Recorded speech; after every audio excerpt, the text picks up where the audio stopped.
এই কুয়াকাটায় যারা মুসলমান দাবি করেন, আমি দল বুঝি না, আমি দল বুঝি না।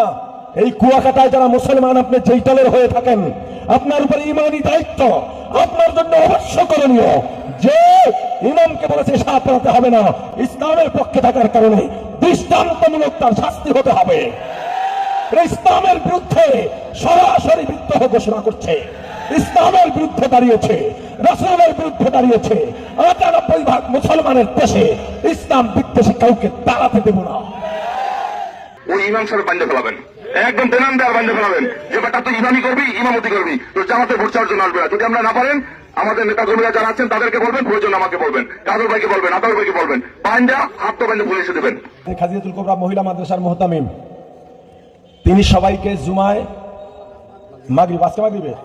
মাগরিবের সময় সবাইকে ইসলামের পক্ষে থাকতে বলায় আলী হোসেন নামে কেউ একজন বলেছেন আপনারা ঈশান নামাজ পড়ানো লাগবে না।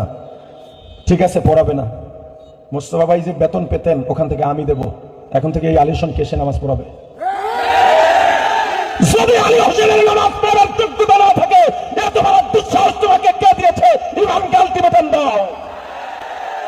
এই আলী হোসেনকে ক্ষমা চাইতে হবে, না হয় নামাজ পড়াতে হবে। এই দুই গতির বাইরে নয়।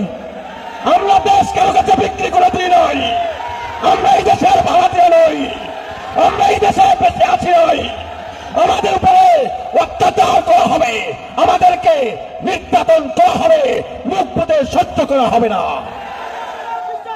এই কুয়াকাটায় যারা মুসলমান দাবি করেন, আমি দল বুঝি না, আমি দল বুঝি না।